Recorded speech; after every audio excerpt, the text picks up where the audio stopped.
friends, in previous video we have studied about exercise 1.2. Now today we are going to study about further topics.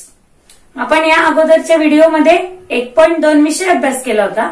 आज आपण आपल्या काही नवीन topic सह अभ्यास करणार आहोत. सो सगळ्यात पहिला टॉपिक आहे तो म्हणजे वेन डायग्राम, वेन आकृती.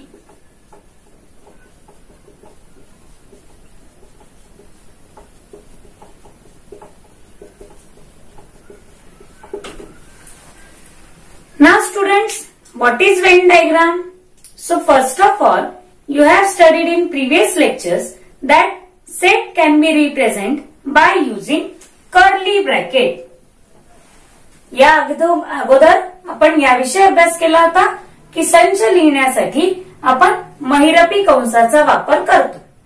But Sir John Venn has invented a new type of writing asset that is Venn diagram. Sir John Wien या ग्रेट गणित तज्ञांनी एक नवीन पद्धती शोधून काढली होती संच दाखवण्यासाठी. त्याला आपण म्हणतोय वेन आकृती. मग आता नक्की वेन आकृती म्हणजे काय?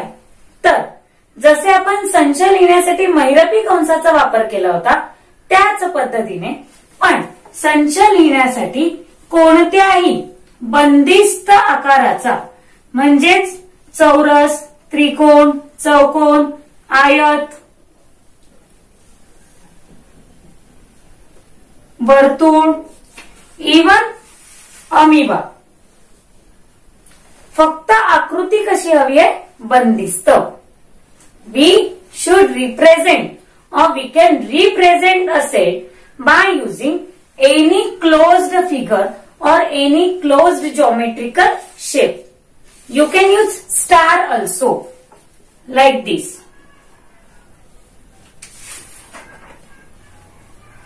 Okay, and where we have to write elements, संचाचे घटक कुठे लिहायचे? तर या मोकळ्या जागेमध्ये कुठेही तुम्ही संचाचे घटक लिहू शकता. उदाहरणार्थ A is set of even numbers up to 10. So I'll write 2, 4, 6, 8, 10. If set B is a set of odd numbers, so I can write 1, 3, 5, 7, 9. Okay? If C is a set of even prime number, C हा संच आहे सममूळ संख्यांचा, तर अशा प्रकारे दाखवू शकतो. D is set of prime numbers up to 10. So we can write 2, 3, 5, 7 like this. सममूळ संख्या परंतु 10 पर्यंतच्या. Suppose E is set of a number which is neither prime nor composite. संच E हा समही नाही, मूळही नाही आणि संयुक्तही नाही. समही नाही म्हणता येणार, मूळही नाही व संयुक्तही नाही. अशा संख्येचा संच असेल तर इकडे मी लिहू शकते F. Suppose F is a set of divisors of 6. F हा 6च्या विभाजकांचा संच असेल तर मी याला अशा प्रकारे लिहू शकते 1, 2, 3, 6. Clear students? तर अशा प्रकारे आपण क्लोज्ड फिगरचा वापर करून सेट दाखवू शकतो आणि याच पद्धतीला आपण म्हणतोय Venn diagram. Hope you understood Venn diagram. Now the next topic is subset. याच्या पुढचा टॉपिक आहे उपसंच.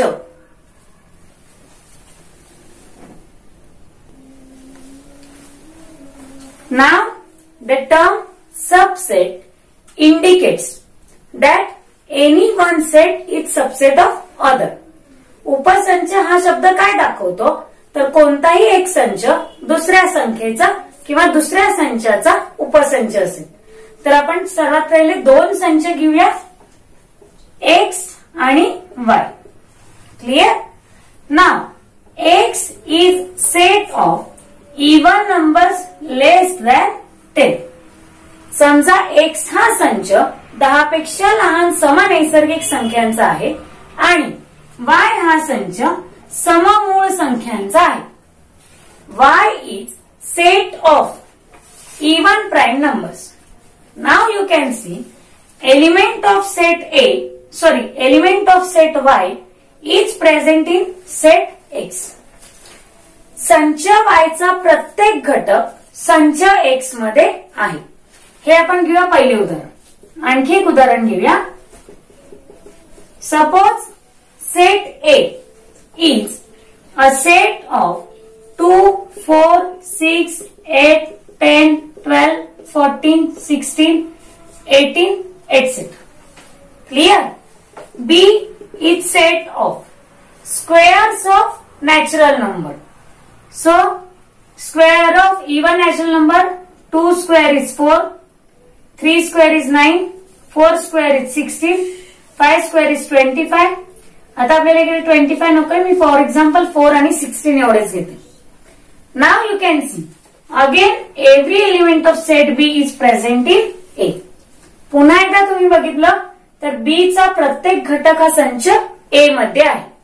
याचाच अर्थ काय, पहिल्या उदाहरणात वाय हा संच एक्स चा उपसंच आहे आणि दुसऱ्या उदाहरणात बी हा संच ए चा उपसंच आहे. Y is subset of X and B is subset of A.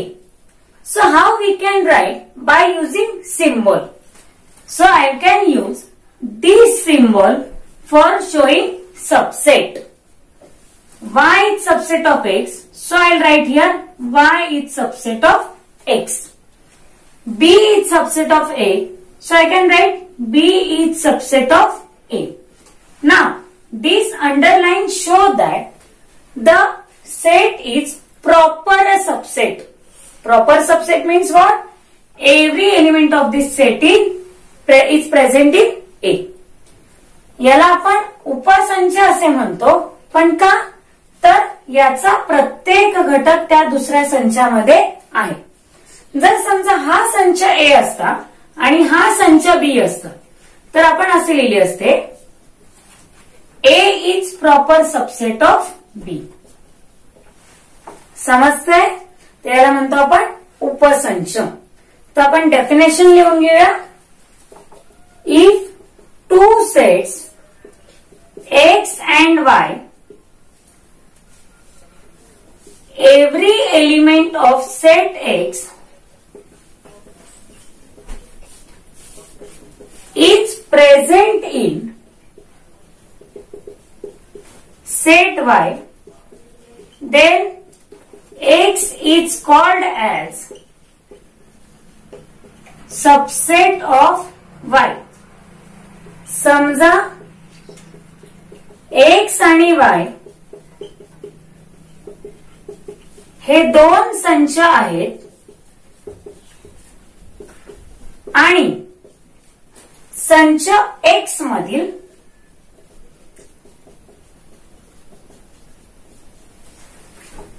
प्रत्येक घटक संच Y मध्ये असेल तर संच X ला Y या संचाचा उपसंच म्हणतात. Okay. It is represented as X is subset of Y. ते X हा Y चा उपसंच आहे असे लिहितात.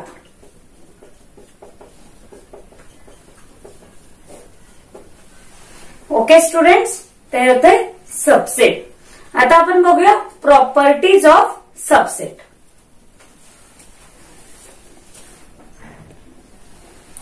Now, we have to study about properties of subset. Now, the first property is every set is subset of itself. प्रत्येक संच स्वतःचाच उपसंच असतो.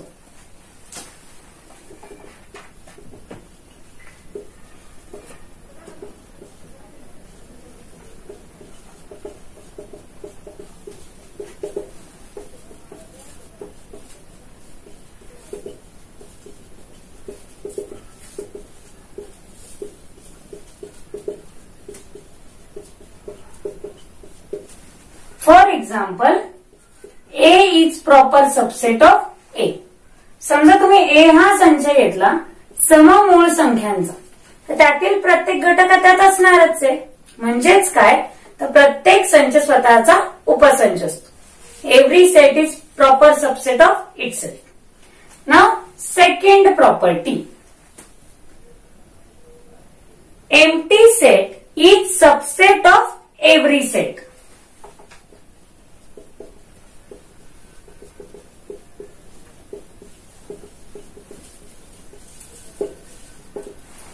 रिक्त संच हा प्रत्येक संचाचा उपसंच असतो. आता एक लक्षात घ्या, उपसंच असण्यासाठी काय गरजेचं आहे, तर त्या संचाचा प्रत्येक घटक दुसऱ्या संचामध्ये असणं.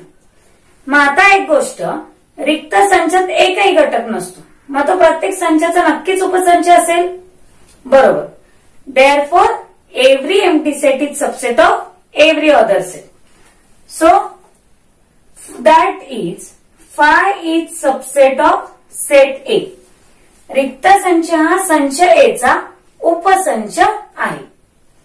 नेक्स्ट तिसरा आपण बघतोय, if A is equals to B, then A is subset of B and B is subset of A.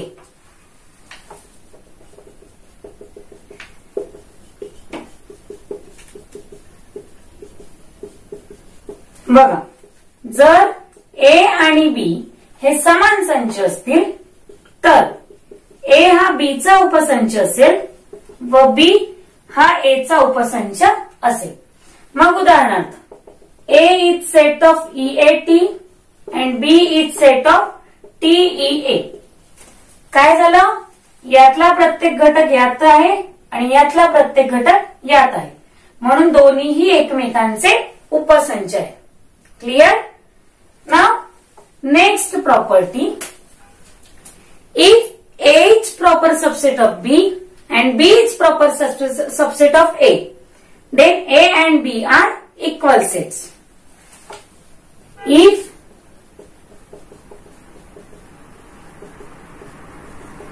then A is equals to B. समजा दोन्हीही संच एकमेकांचे उपसंच आहेत. तर आपण आत्ताच इकडे बघितलं, ते दोन्हीही संच कसे असणार आहेत, समान संच. क्लिअर? तर या प्रत्येक प्रॉपर्टीसाठी तुम्ही स्वतःची आणखी काही उदाहरणे घेऊन प्रॉपर्टी व्हेरीफाय करून बघा. क्लिअर? तर या होत्या आपल्या प्रॉपर्टीज ऑफ सबसेट, उपसंचांचे गुणधर्म. आता आपण नेक्स्ट टॉपिक बघूया, युनिव्हर्सल सेट म्हणजेच विश्वसंच.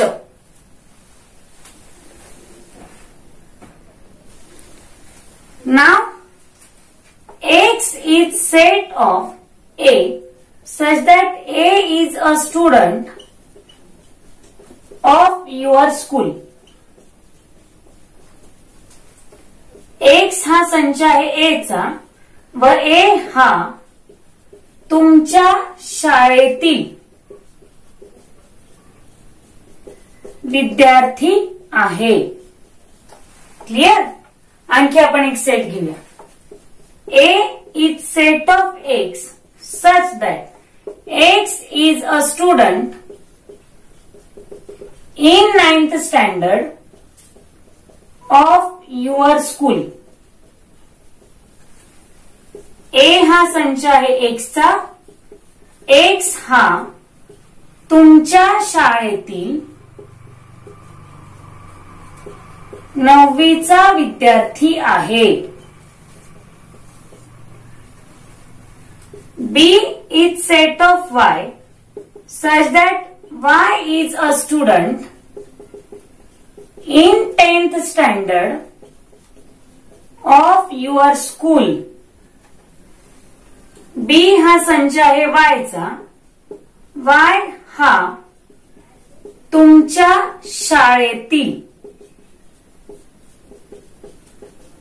10वीचा विद्यार्थी आहे. Okay. C is set of Z such that Z is a student in 8th standard of your school. C हा संच आहे झेडचा. झेड हा तुमच्या शाळेतील 8वीचा विद्यार्थी आहे. Okay. Now students, we have taken so many sets. आपण वेगवेगळे संच घेतले, ज्यामध्ये 8वीच्या विद्यार्थ्यांचा सेट आहे, 9वीच्या विद्यार्थ्यांचा सेट आहे आणि 10वीच्या विद्यार्थ्यांचा सेट आहे. ओके. पण एक असा सेट दिसतोय की त्यामध्ये तुमच्या शाळेतले सगळेच विद्यार्थी आहेत. क्लिअर? मी काय म्हटलं, एक खूप मोठा सेट आहे. समजा मी तो रेक्टँगलने आता दाखवते. ओके. हा सेट काय करतोय, या प्रत्येक सेटला इन्क्लूड करतोय. म्हणजे यातला प्रत्येक घटक इकडे आहे आणि म्हणजे डिवाइड केलेला, आणि या तीनही संचातला प्रत्येक घटक या मोठ्या संचामध्ये आहे. म्हणजे काय झालं की एक संच असा आहे की तो सगळ्यांना सामावून घेतोय. Means suppose this is set B, this is set C. Clear? तिन्ही वेगवेगळे, पण हा जो एक्स आहे तो सगळ्यांना सामावून घेतोय. Clear? So this X is called as universal set. नाव या एक्सला आपण काय म्हणणार आहोत, विश्वसंच. फक्त या उदाहरणासाठी. हा, असा प्रत्येक वेळी वेगवेगळ्या उदाहरणांसाठी वेगवेगळा विश्वसंच असेल. जनरली विश्वसंच हा वेन डायग्राम मध्ये आयताने दाखवतो आणि यू या अक्षराने दर्शवतात. म्हणजे मला इकडे एक्स न म्हणता यू हे कॅपिटल लेटर यूज करावं लागेल. येतंय लक्षात की असे काही संच की ज्यांना सगळ्यांना सामावून घेतो, तो मोठा संच म्हणजेच कोणता, विश्वसंच. A set which includes all the sets in consideration is called as universal set. सगळ्यांना समजलं असेल. ओके. विश्वसंच प्रत्येक उदाहरणासाठी वेगवेगळा असेल हे लक्षात घ्या. Now we will study about next topic, that is complement of set.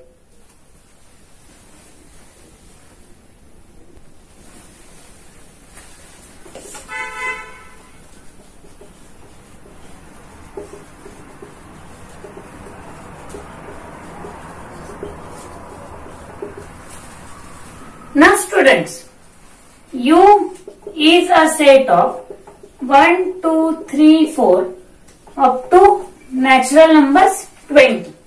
Clear? A is set of 2, 4, 6, 8, 10, 12, 14, 16, 18, 20.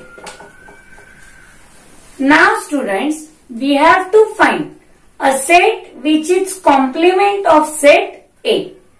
या ठिकाणी आपल्याला ए या संचाचा पूरक संच काढायचा आहे. मग तो कसा काढणार, तर बघा, ए डॅश किंवा ए कॉम्प्लिमेंट अशा अक्षरात तो दर्शवतो. काय म्हणते मी, कॉम्प्लिमेंट ऑफ सेट, पूरक संच. एक असा संच मला हवाय की ज्यामध्ये एचा कोणताही घटक नसेल पण यूचा घटक असेल. काय म्हटलं मी, पुन्हा एकदा बघा. I want a set of elements present in not a but remaining elements present in you. म्हणजे एचे जेवढे घटक आहेत ते आपल्याला इकडनं गाळून टाकायचे. मग कोण उरतो, तर 1, 3, 5, 7, 9, 11, 13, 15, 17, 19. Clear? So a set which contains no any element of particular set but remaining elements present in set U is called as complement of set. पूरक संच म्हणजे असा संच की उदाहरणार्थ ए या संचातील प्रत्येक घटक वगळता यू या संचातील म्हणजेच विश्व संचातील उरलेल्या घटकांचा संच, त्याला आपण म्हणतात पूरक संच. दाखवतो कशाने? ए डॅश किंवा ए कॉम्प्लिमेंट. येतंय लक्षात? तर समजून घ्या पूरक संच. यानंतर आपण बघतोय पूरक संच विश्व संचांमध्ये किंवा वेन आकृतीच्या साहाय्याने कसा दाखवायचा.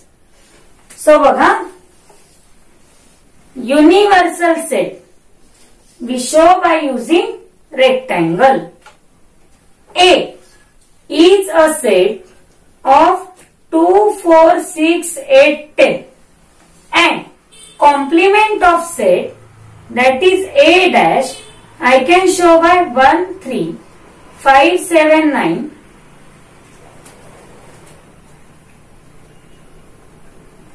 12, 14, 16, 18, 20 1, 3, 5, 7, 9, 11, 13, 15, 17, 19. क्लिअर? अशा प्रकारे आपण पूरक संच दाखवू शकतो.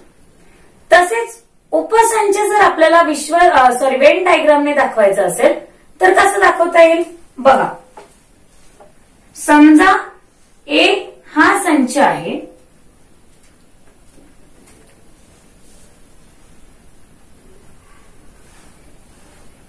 समसंख्यांचा. क्लिअर? आणि आपल्याला दाखवायचा बी हा संच सममूळ संख्यांचा. तर मी यामध्ये एक आणखी सर्कल किंवा कोणताही आकार काढून तिकडे 2 हा घटक दाखवू शकतो. हा झाला उपसंच. सबसेट. क्लिअर? हा झाला पूरक संच, complement of set. Now we are going to study about properties of complement of set. So let's start. पूरक संचांचे गुणधर्म.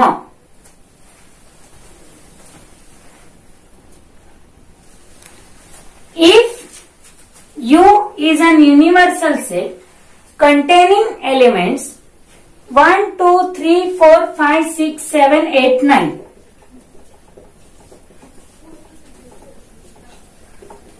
A is set of 2, 4, 6, 8, 9.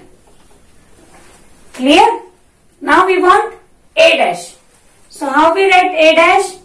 2, 4, 6, 8, 9. हे सोडून द्यायचे. उरले कोण? 1, 3, 5, 7. क्लिअर? याला आपल्याला आता याच्यानुसार काय करूया आपण? पूरक संचांचे गुणधर्म शिकूया. तर पहिला गुणधर्म आहे बघा, A complement of complement is equals to A. म्हणजे ए डॅशचा डॅश. तर आपण सगळ्यात पहिले इथे काढून घेऊया. ए डॅश ऑफ डॅश याच्यातले सोडून द्या. म्हणजे कोण उरले? 2, 4, 6, 8, 9. आणि ए काय आहे आपल्याकडे? 2, 4, 6, 8, 9. याला नंबर 1, याला नंबर 2. काय केलं आपण? प्रॉपर्टी व्हेरीफाय करून बघितली. याचाच अर्थ A dash dash is equals to A. ही झाली फर्स्ट प्रॉपर्टी. असेच तुम्ही दुसरे उदाहरण घेऊन पण प्रॉपर्टी व्हेरीफाय करून बघा. आता आपण बघूया दुसरा गुणधर्म. Complement of empty set is U. रिक्त संचाचा पूरक संच म्हणजेच विश्व संच. आता बघा, रिक्त संच म्हणजे काय असेल? एम्प्टी सेट, ज्यात कोणताही घटक नाही. मग हे जर सगळे सोडून दिले तर उरतो कोण? यू. म्हणून ही प्रॉपर्टी अशीही व्हेरीफाईड आहे. क्लिअर? तरी तुम्ही आणखी उदाहरणं घेऊन व्हेरीफाय करू शकता. तिसरा गुणधर्म, U dash is equals to 5. आता बघा, विश्व संचाचाच पूरक संच. मग विश्व संचातले सगळे घटक सोडून द्या. कोण उरतं? तर U dash is equal to empty set. U dash काय आहे? रिक्त संच. आणि फाय पण काय आहे? रिक्त संच. Therefore U dash is equals to phi. ही पण प्रॉपर्टी आपली व्हेरीफाय झाली. नेक्स्ट बघा, if A is proper subset of U, then A dash is proper subset of U. जर A हा U चा उपसंच असेल आणि A dash सुद्धा U चा उपसंच असायला हवा. आपण चेक करू. A हा संच आहे, U चा उपसंच आहेच.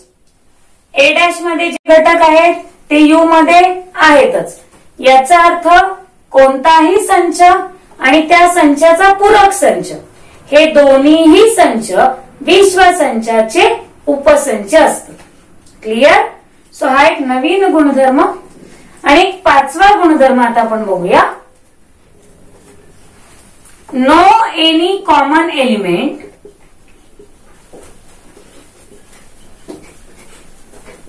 Is in A and A dash.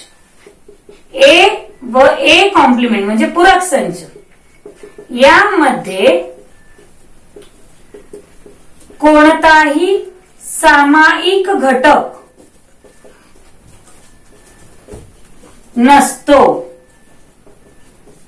बघा, तुम्ही बघू शकता ए आणि ए डॅश.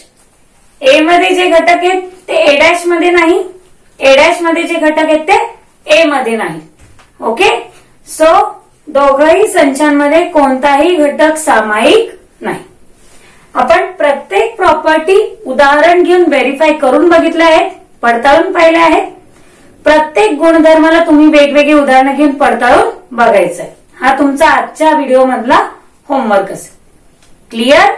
सो हे होतं आपलं basic of practice set 1.3. In next lecture we will take 1.3. Wish you all the best. Thank you.